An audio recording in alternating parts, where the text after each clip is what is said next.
घर, जहाँ हमें सुकून मिलता है, शांति मिलती है, अपनों का साथ रहता है। उस घर को हमें बड़े प्यार से सजा संवार कर और साफ सुथरा रखना पड़ता है, तभी घर में बरकत और शांति रहती है। Hello friends, welcome back to RS positive vibes home. कभी कभी हम किसी के घर जाते हैं तो उनके घर में हमें अलग ही एनर्जी मिलती है।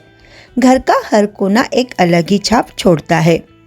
फिर हम सोचने पर मजबूर हो जाते हैं कि यार हम भी तो अपना घर अच्छे से क्लीन और ऑर्गेनाइज रखते हैं, फिर भी क्या कमी रह जाती है हमारे ऑर्गेनाइजेशन में। और इसलिए शायद हमारे जैसे चैनल की ज़रूरत पड़ती है ना, ताकि कुछ आइडिया मिल सके कि हम अपने घर को और अच्छी तरह से कैसे संभाल सके। लेकिन सबका घर अलग होता है, कोई छोटा कोई बड़ा, लेआउट अलग होता है, सबकी आदतें अलग होती है।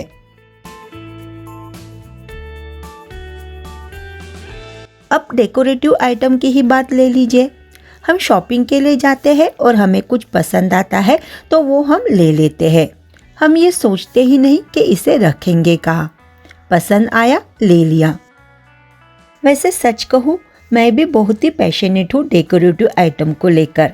अगर एक तरफ सुंदर सी ड्रेस और दूसरी तरफ अगर प्यारा सा डेकोरेटिव आइटम हो तो मैं डेकोरेटिव आइटम लेना पसंद करूँगी। इससे आप अंदाज़ा लगा सकते हैं। लेकिन अब मैंने इस आदत को थोड़ा सा सुधार लिया है। अब हम नया खरीद तो लेते हैं, लेकिन पुराने भी वैसे ही रहते हैं, क्योंकि वो भी हमने बहुत प्यार से लिए हैं, पैसे खर्च करके लिए हैं, तो उसे ऐसे ही फेंक तो नहीं सकते। इसलिए जब भी आपका दिल करे ऐसा कुछ खरीदने का तो एक बार ज़रूर सोचें कि वो हमें चाहिए या नहीं, और लेते हैं तो उसे कहाँ रखेंगे। और इतने सुंदर सुंदर और प्यारे डेकोरेटिव पीस अगर अच्छे से ऑर्गेनाइज ना हो तो घर मेसी सा दिखता है। शॉपिंग पर जाते वक्त लिस्ट बना कर ही जाए कि हमें क्या लेना है, नहीं तो ऐसा होता है कि हम जाते हैं बेडशीट लेने के लिए और वहाँ पर हमें पर्दे भी पसंद आते हैं तो हम उसे भी उठाकर ले आते हैं कि चलो कोई नहीं, एक रूम के लिए पेयर हो जाएंगे या फंक्शन के वक्त ये पर्दे हम डालेंगे। लेकिन सच कहूँ, जब हमारे घर में फंक्शन होता है तो हम इतने उलझे हुए होते हैं कि हमें ये सब करने का वक्त ही नहीं मिलता, और वो पर्दे कबर्ड में एक कोने में दुबक कर रह जाते हैं। पर्दे की बात कर ही रहे हैं तो उससे रिलेटेड एक टिप्स आपके साथ शेयर करती हूँ। अभी जब किचन का काम किया था तब यहाँ का जो लटकन वाला पर्दा था वो मैंने निकाल लिया था। यहाँ पर बहुत ही धूल वगैरह दीवार पर जमी हुई है तो उसे मैं पहले अच्छे से साफ कर देती हूँ। जब मैं ये पर्दा रॉड के अंदर डालने लगी तो वो अटकने लगा। ये जो रॉड होता है ना, उसका सिरा बराबर कटा हुआ नहीं होता, वो रफ होता है। इस वजह से ये फोल्ड वाले जो पर्दे होते हैं उसे डालते वक्त पाइप में अटक जाते हैं। रिंग वाले पर्दों के साथ ये प्रॉब्लम नहीं होती। तो मैंने इस तरह का एक पेपर टेप इसके ऊपर लगा दिया है और उसके सिरों को मैंने बंद कर दिया है। तो अब ये पर्दा इजीली इसके अंदर चला जाएगा। वैसे सच कहूँ, हम यूट्यूबर भी कॉमन पर्सन ही होते हैं, हम कुछ अलग नहीं होते। लेकिन कुछ बातों से हमें प्रॉब्लम होती है और उसका सॉल्यूशन हमें मिलता है तो वो हम आपके साथ शेयर कर देते हैं। हो सकता है वो आपको ऑलरेडी पता हो। तो देखिए, आपके साथ बात करते करते मेरा लिविंग रूम क्लीन हो चुका है और ये मेरा डेली मॉर्निंग रूटीन है। हॉल की मैंने डस्टिंग कर दी है, अब झाड़ू भी लगा देती हूँ। मैं लिविंग रूम पहले क्लीन कर लेती हूँ, क्योंकि सुबह अगर कोई गेस्ट आते हैं तो हमारा लिविंग रूम ऑर्गेनाइज दिखना चाहिए।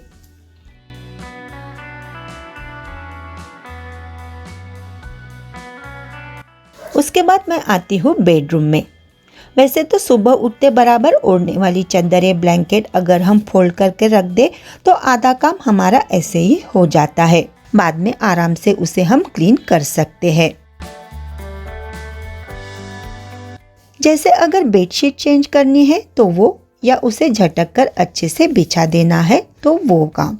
मैंने आपके साथ पहले भी ये बात शेयर की हुई है कि मैं गद्दे पर हमेशा पहले पुरानी बेडशीट डालती हूँ उसके बाद ही नई बेडशीट मैं उसके ऊपर डालती हूँ।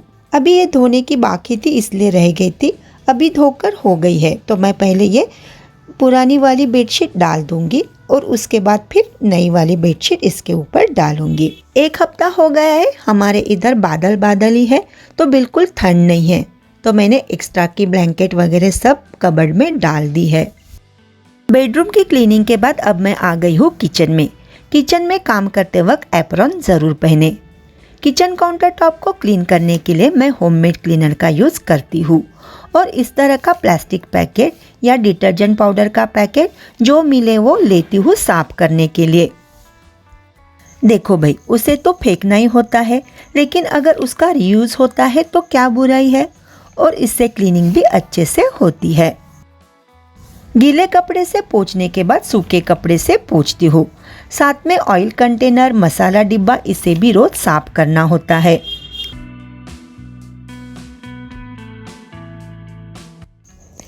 लाइटर भी मैं रोज क्लीनर से साफ करती हूँ।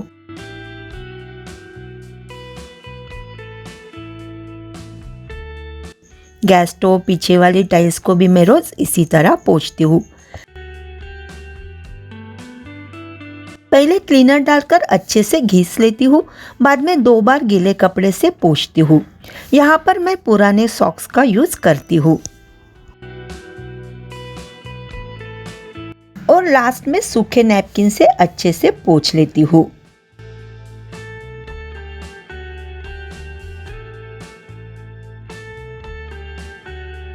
अब बारी आती है बर्तनों की। वैसे छोटे बर्तन मैं रात में ही कर लेती हूँ। सुबह के नाश्ते के वगैरह जो बर्तन रहते हैं उन्हें खाना बनाते वक्त कर लेती हूँ और जो बच जाते हैं उसे अभी कर लेती हूँ।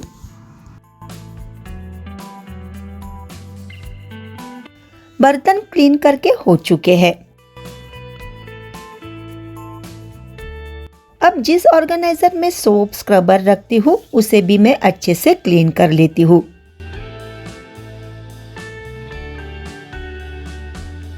साथ में यूज किया हुआ स्टील स्क्रबर अच्छे से धो लेती हूँ और उसे रखने के लिए इस तरह के एक प्लास्टिक कंटेनर को मैंने छेद कर दिए है और उसके नीचे ये एक सोप केस रख दिया है ताकि स्क्रबर का एक्स्ट्रा पानी उसमें जमा हो जाए।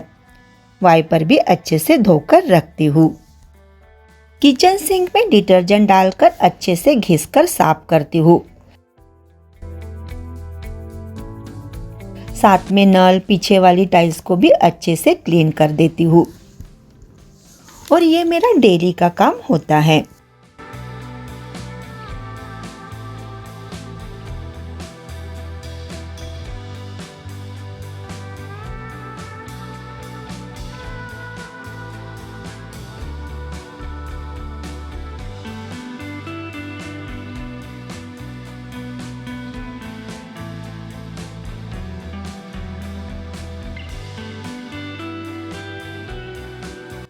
उसके बाद यूज किया हुआ बॉल उसे भी घिसकर साफ करके रखती हूँ। प्लास्टिक पैकेट का जो स्क्रबर यूज किया था उसे भी धोकर नल के ऊपर लगा लेती हूँ ताकि वो ड्राई हो जाए। बर्तन वाली जो सोप होती है उसमें भी पानी डालकर उसे धो लेती हूँ और जो पानी निकलता है उससे जो हमने कपड़े सफाई के लिए यूज किए थे उसको साफ करने के लिए करती हूँ। स्क्रबर को अच्छे से धोकर रखने से उसमें जर्म्स भी नहीं रहते और बदबू भी नहीं आती। यूज किए हुए सभी कपड़ों को अच्छे से धोकर बाहर धूप में सुखाने के लिए डाल देती हूँ ताकि वो अच्छे से सूखे और सीलन की बदबू ना आए। किचन काउंटर टॉप क्लीन हो चुका है। अब बारी आती है घर को पोछा लगाने की, तो अब मैं पोछा लगा लेती हूँ। क्लीनिंग के काम हमारे कभी भी खत्म नहीं होते। एक बार का खाना हमारा आधा 1 घंटे में बन जाता है, लेकिन क्लीनिंग के काम दिन भर चलते ही रहते हैं।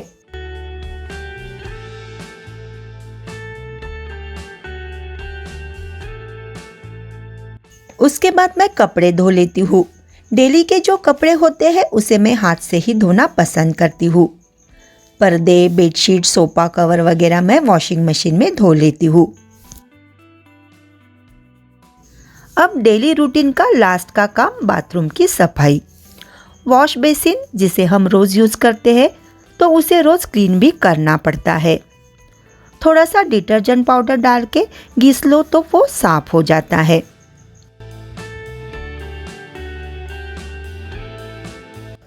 उसी तरह रोज कमोड में क्लीनर डालकर ब्रश कर लेना ज़रूरी होता है।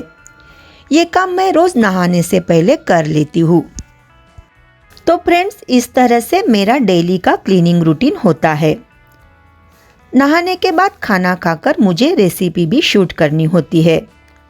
आज मैंने चॉकलेट फ्रूट केक की रेसिपी बनाई है जो मेरे RS होमली रेसिपी इस चैनल पे है।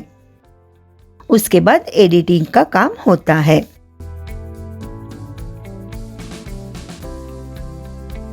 तो फ्रेंड्स, आज के लिए इतना ही। लाइक, शेयर और सब्सक्राइब करना ना भूलेगा। Thank you.